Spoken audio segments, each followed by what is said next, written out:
In the previous lecture, we have done it the difference between the amorphous solid and crystalline solid. Now in this lecture, we study about the types of the crystalline solids. Crystalline solids are four types. First is a molecular solid, ionic solid, metallic solid, and covalent solid. Molecular solids has three types. First, non-polar covalent bond. Second, polar molecular solid. Third, hydrogen bonded molecular solid. Non polar molecular solid और कोवलेंटेड solid जो होते हैं, इनमें same types के atom present होते हैं और same type के एटम प्रेजेंट होने के कारण इनकी इलेक्ट्रोनेगेटिविटी में कोई डिफरेंस नहीं होता है. बनने वाला बॉन्ड जो है वीक टाइप का वाटर वॉल्स बॉन्ड होता है. इलेक्ट्रोनेगेटिविटी डिफरेंस नहीं होने के कारण ये नॉन पोलर एक्टिविटी को शो करते हैं. Example I2Cl2H2. Polar molecular solid ऐसे होते हैं जिनकी एटम्स की इलेक्ट्रोनेगेटिविटी में डिफरेंस होता है और ये दो नॉन मेटल्स यानी गैसेस स्टेट से मिलकर बनते हैं. इन्हें पोलर मॉलिकुलर सॉलिड्स कहा जाएगा. ऐसे इन्हें H जैसे HCl, SO2 इन्हें आसानी से प्लस और माइनस फॉर्म में यानी जिनकी इलेक्ट्रोनेगेटिविटी में डिफरेंस होता है उनसे पोलर मॉलिकुलर सॉलिड बनते हैं. नेक्स्ट हमारे पास जो है हाइड्रोजन बॉन्डेड मॉलिकुलर सॉलिड. हमने पढ़ रखा है प्रीवियस क्लास में कि हाईली इलेक्ट्रोनेगेटिव एलिमेंट जो होते हैं जैसे फ्लोरीन, ऑक्सीजन और नाइट्रोजन, इनके साथ जो बॉन्ड बनता है हाइड्रोजन का वो एक टाइप का हाइड्रोजन बॉन्डेड होता है और इनमें मॉलिकुलर सॉलिड में चाहे पोलर हो चाहे नॉन पोलर इनसे थोड़ा स्ट्रॉन्ग होते हैं क्योंकि हाइड्रोजन बॉन्डेड मॉलिक्यूल स्ट्रॉन्ग होते हैं hydrogen bond formation. For example HF, NH3 and H2O जो है वो हाइड्रोजन बॉन्डेड मॉलिक्यूल में कहलाते हैं. ये जनरली नॉन कंडक्टर होते हैं, इलेक्ट्रिसिटी कंडक्ट नहीं करते हैं, सॉफ्ट सॉलिड हो सकते हैं या वोलेटाइल लिक्विड के फॉर्म में होते हैं at the room temperature. Ionic solid आपको नाम से ही पता चल रहा होगा, इसमें कॉन्स्टिट्यूंट पार्टिकल जो है आयंस होते हैं, केटायन प्लस एनायन, और प्लस और माइनस फॉर्म में डिसोसिएट होते हैं. बट इन सॉलिड स्टेट जो है they are not a conductor of heat and electricity. But in molten state मतलब जब इन्हें पानी में डिज़ोल्व करा जाएगा तो ये प्लस और माइनस आयन में डिस्ट्रीब्यूट हो जाएंगे जिसके कारण ये इलेक्ट्रिसिटी कंडक्ट कर सकते हैं. देखिए जो भी आपको बुक में आपको दिख रहा है जो अंडरलाइन है, यहाँ से क्वेश्चंस निकलते हैं, तो कृपया जब भी आप पढ़ें इनको अंडरलाइन करें और क्वेश्चंस बनाएं. इससे समझें कि ये क्वेश्चंस ही हैं. देखिए आयनिक सॉलिड्स जो होते हैं वो नॉर्मल स्टेट पे तो उसमें टाइटली बॉन्डेड होने के कारण, स्ट्रॉन्ग बॉन्डिंग होने के कारण वो नॉन कंडक्टर होते हैं. बट जैसे ही इन्हें वाटर में डिज़ोल्व करा जाता है तो ये कंडक्टर की तरह बिहेव करते हैं. देखिए लाइन नीचे उन्होंने दी है, यहाँ पे मोल्टन स्टेट में जो है कंडक्ट करते हैं इलेक्ट्रिसिटी. फिर नेक्स्ट आपको दिया है मेटालिक सॉलिड. हम सबको मालूम है कि मेटल्स के अंदर इलेक्ट्रॉन्स फ्री स्टेट में एग्जिस्ट करते हैं जिसके कारण वो इलेक्ट्रिसिटी को कंडक्ट करेगा.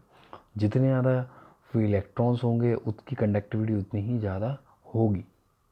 जो फ्री इलेक्ट्रॉन होते हैं उन्हें सी ऑफ मोबाइल इलेक्ट्रॉन्स कहा जाता है. हमें मालूम है कि मेटल्स का नेचर डक्टाइल मेलेबल होता है यानी इनके थिन वायर या शीट्स में कन्वर्ट करा जा सकता है.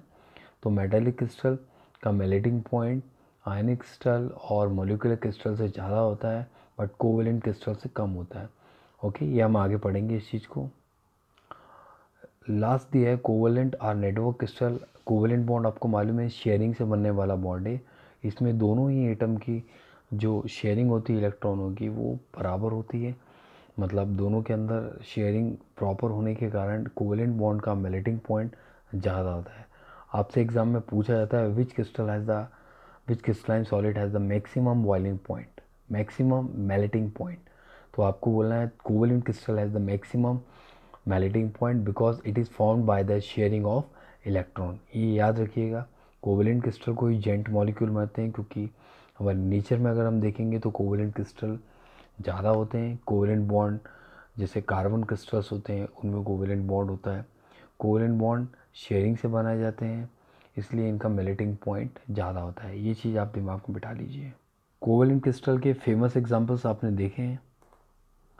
देखिए ये जो फर्स्ट स्ट्रक्चर दिया है it is a network crystal and second is also a network crystal but first one is of diamond and second one is of graphite. Diamond में देखिए टेट्राहेड्रल स्ट्रक्चर होता है. देखिए 1 2 3 4 5.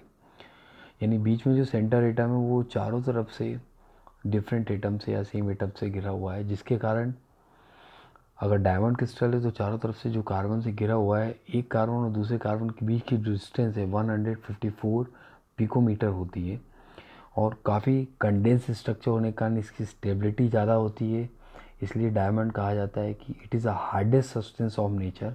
जबकि ग्रेफाइट में देखेंगे तो ये लेयर है, ऊपर एक लेयर दिख रही है, नीचे एक लेयर दिख रही है और सबसे नीचे एक लेयर दिख रही है। तो एक लेयर और दूसरे लेयर के बीच की जो डिस्टेंस है वो देखिए, ये 340 पिकोमीटर दी है। डिस्टेंस ज़्यादा होने के कारण एक लेयर दूसरे लेयर के ऊपर स्लाइड करती है, इसलिए ग्रेफाइट को हम एज अ लुब्रिकेंट भी यूज़ करते हैं। ग्रेफाइट सॉफ्ट होता है, एक लेयर दूसरी ऊपर लेयर होने के कारण फ्री आयंस मिलने की पॉसिबिलिटी ज़्यादा होती है, इसलिए that's why this is the best conductor of heat and electricity. I hope आपको समझ में आ रहा होगा कि जो क्रिस्टलाइन सॉलिड्स होते हैं वो 4 टाइप्स के होते हैं, जिसमें कोवेलेंट क्रिस्टल के 2 एग्जांपल हैं, डायमंड और ग्रेफाइट। डायमंड जो होता है बैड कंडक्टर होता है, जबकि ग्रेफाइट बेस्ट कंडक्टर होता है, क्योंकि डायमंड का स्ट्रक्चर कंडेंस होता है, ईजिली एटम अवेलेबल नहीं होते हैं मूव करने के लिए, आयंस अवेलेबल नहीं होते हैं, इलेक्ट्रॉन्स अवेलेबल नहीं होते हैं। जबकि ग्रेफाइट की अगर बात करें तो लेयर्स के बीच में डिस्टेंस होने के कारण एक दूसरे पर स्लाइड करते हैं और फ्री आयंस अवेलेबल होने की पॉसिबिलिटी ज़्यादा होती है। जितने भी क्रिस्टल्स के हमने अभी टाइप पढ़े हैं, 4 टाइप्स पढ़े हैं, सबको टेबुलर फॉर्म में दिया गया है। देखिए आप, फर्स्ट जो है मॉलिक्यूलर सॉलिड दिया है आपको, मॉलिक्यूल्स कॉन्स्टिट्यूंट पार्टिकल होते हैं। बॉन्ड मैंने आपको बताया सबसे बिग बॉन्ड इन्हीं में होता है, dispersion bond, London force, dipole dipole interaction ये होता है। एग्जांपल्स आपको दिए हैं। इनका मेल्टिंग पॉइंट वेरी लो या फिर थोड़ा बहुत हाई होता है। इसके बाद सेकंड आपको दिया है आयनिक सॉलिड, इसमें आयंस होते हैं, कोलम्बिक होता है क्योंकि आयंस जो है केटायन और आयन दोनों प्रेजेंट होने के कारण इलेक्ट्रोस्टैटिक स्टेट को जनरेट करते हैं। जैसे NaCl में Na पॉजिटिव और Cl नेगेटिव, MgO में Mg plus plus O2 minus कर सकते हैं। यह हार्ड होते हैं और ब्रिटल भी होते हैं। ओके, इंसुलेटर होते हैं इन अ सॉलिड स्टेट, बट जैसे ही पानी में आप डालेंगे तो पॉजिटिव आयन और नेगेटिव आयन में टूटने के कारण दे कंडक्ट द इलेक्ट्रिसिटी। इसके बाद हमारे पास कोवेलेंट सॉलिड दिया है। कोवेलेंट क्रिस्टल्स जो होते हैं, देखिए कोवेलेंट क्रिस्टल्स कोवेलेंट बॉन्ड बनते हैं, इनमें कॉन्स्टिट्यूंट पार्टिकल एटम्स होते हैं। इसके एग्जांपल्स अच्छे से याद रखिएगा, पेपर में पूछे जाते हैं। ये हार्ड और सॉफ्ट दोनों ही हो सकते हैं। इंसुलेटर होते हैं, बट एक एक्सेप्शन है, ग्रेफाइट जो है कंडक्टर होता है। इसके अलावा अगर हम एक चीज़ देखें, इसका मेल्टिंग पॉइंट वेरी हाई होता है। Ionic bond, covalent bond, molecular में अगर देखा जाए तो कोवेलेंट बॉन्ड क्रिस्टल का मेल्टिंग पॉइंट बहुत ज़्यादा बहुत हाई होता है। इसका रीज़न एक ही है कि it is found by the sharing of electron. Metallic crystal का भी मेल्टिंग पॉइंट हाई होता है, बट कोवेलेंट बॉन्ड से थोड़ा कम होगा। Metallic crystals always conductor of heat and electricity because it has the free electron, okay, it has free electrons free होने के कारण ये आसानी से करंट को कंडक्ट करता है। आई होप आपको ये सब समझ में आ रहा होगा। ठीक है, इस टॉपिक के बेसिस पे कुछ इंटेक्स क्वेश्चन दिए हैं वो देखते हैं। फर्स्ट क्वेश्चन है, classify the different category of nature of intermolecular force operating in them. जैसे पोटेशियम सल्फेट है तो आपको मालूम है पोटेशियम एक मेटल है, सल्फेट नॉन मेटल है, तो इनके बीच जो फोर्स काम करेगा वो आयनिक बॉन्ड है।